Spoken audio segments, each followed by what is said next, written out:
50 years since Biafra, a new separatist movement is making its voice heard in Nigeria. We'll examine the legacy of that conflict and ask why Africa has such a grim history of civil war. I'm Shuli Ghosh, and this is Insight.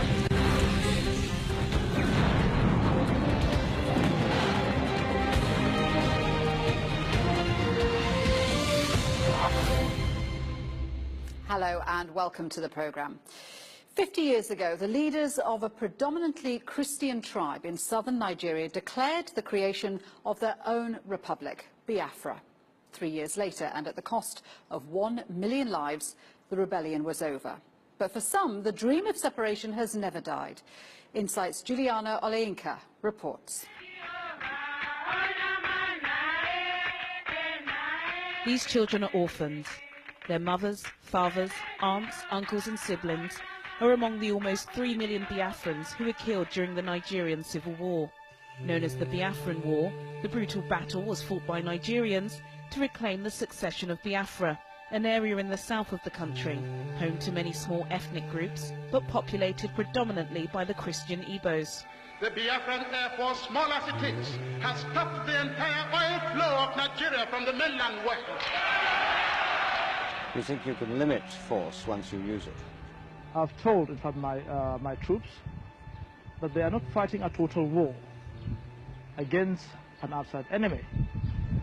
They are only taking police action to crush a rebellion. The war was a culmination of political, economic, cultural and religious tensions, which preceded Britain's formal decolonisation of Nigeria in the early 1960s. In the north, of what became the northern Nigeria, there were people who were devout Muslims. They had their own way of life. They had their languages, they had their cultures. In the west, you had the Yoruba people who had, again, similar views.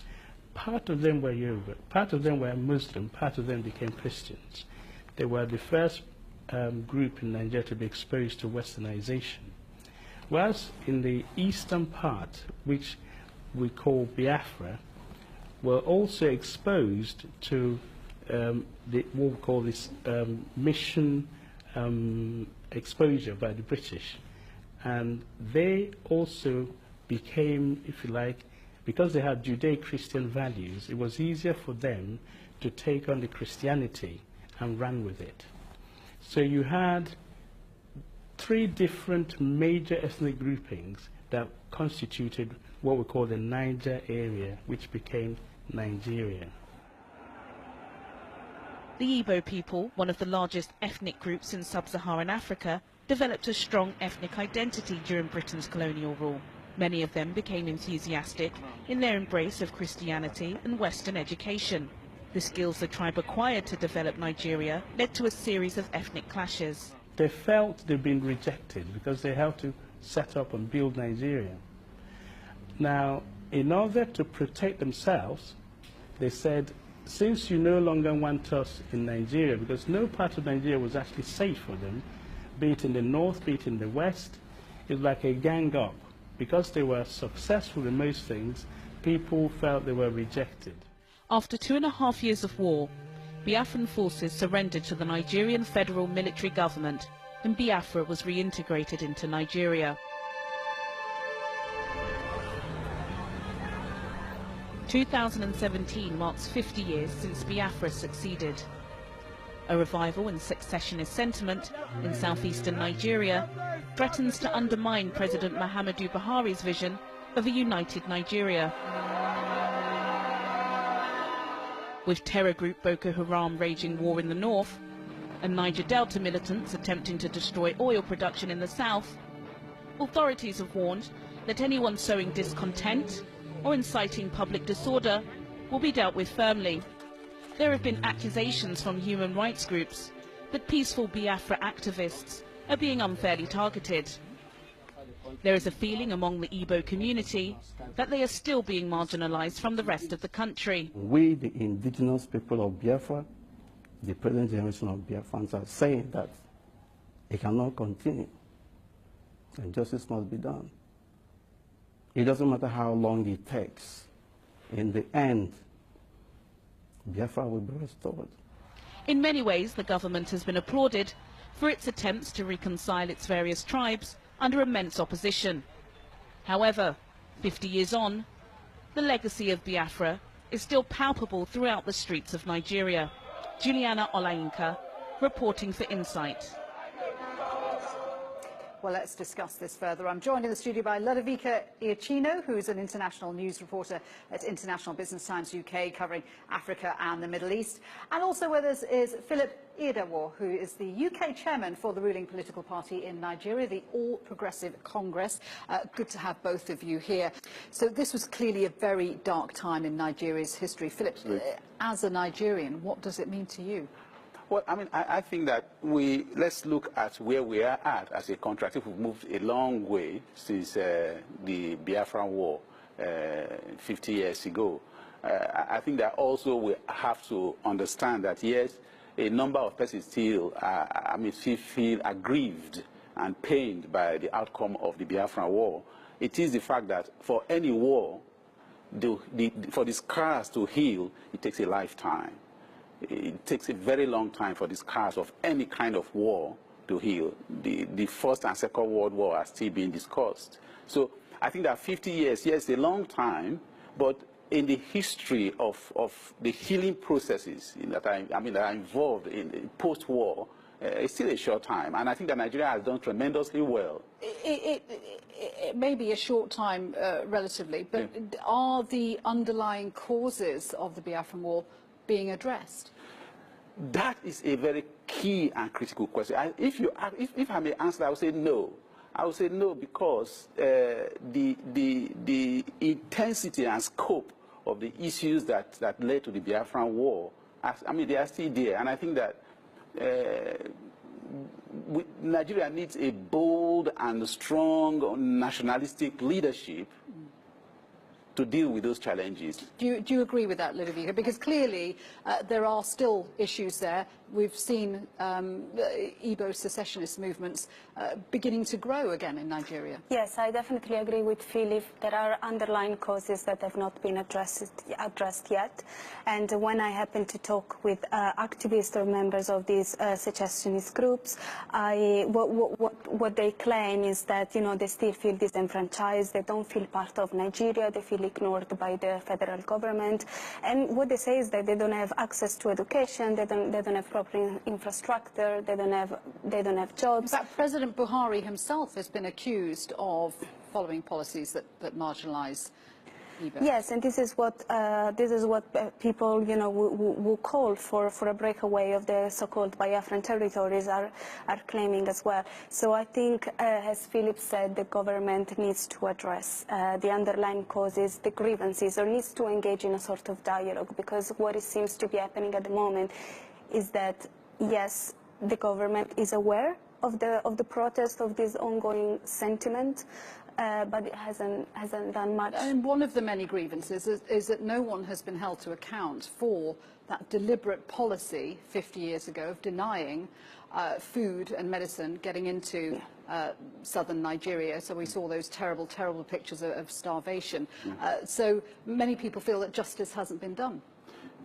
Well, first let me say this. I am from the south part of Nigeria, so I'm not Igbo, but we are quite close. We are close enough to them, in terms of proximity. I would like to answer this question two ways. First, it's infrastructural development. Now, this government led by President Buhari has made tremendous impact already within 2 years in terms of infrastructural development compared to all the other governments we've had in the past in the southeast. No doubt about that. Talk about rail transport, talk about road construction, talk about the second Niger bridge that has been there for years. All of these have been actively, constructed. So infrastructure-wise, yes, a lot is going on under this government. Now, in terms of interfacing with the people, sitting down to discuss and look at the key problems. Why was there a war in the first instance? This is where I think that the leadership, both of the Igbo and on the Nigerian side, continue to fail. There is a need to sit down and interrogate why was there a war in the first instance. But doesn't it come down to the fact that the peoples and the tribes in the south feel culturally disconnected from the north? Their heritage is different, their origins are different. That's one of the key issues, isn't it? I think so, but I think that the moment when key grievances are addressed, people might feel also more willing to feel Nigerians as part of a whole country. I think so. So, I mean, I think a dialogue is needed. So, but what do we need to see? I mean, Philip is saying that, you know, that there have been improvements, there have been great strides, but it takes strong and bold government changes to make a difference. So what do we need to see in Nigeria? I think, first of all, there needs to be clarity in terms of what happens when the so-called pro-Biafra activists take to the streets and protest, because there have been rights groups claiming that unarmed protesters have been killed, and then on the other side you have security forces constantly denying these claims. So there needs to be clarity on this. There needs to be reports, like better insightful reports on what happens on the ground, and people need to start taking responsibility for their actions. On one side, this is, I think, it would be the first step, because we've seen the pro-Biafra movement regaining momentum following the arrest of Nnamdi Kanu, and things seems to have escalated in the past 2 years, and the killings and the fact that people have been allegedly killed by security forces further increased grievances. So I think that would be the first step. So, Philip, what do you think are the prospects for Nigeria, the issue of Biafra? You know, what can southern indigenous people hope for in Nigeria? My personal feeling and views are this, that Nigeria has a great future. Or A. B, I don't see Nigeria of 2017, you know, with the possibility of breakup. All right. But I also think that there is the need to sit down and look at the issues. One. Two, there is the need, you asked the question about people being held to account. Being held to account does not necessarily mean being punished. There is a need to simply say, I am sorry, you know. From both sides, I don't think that the fault, at least from what I have read, I mean, of all that happened, and I was a child when the Biafra War took place.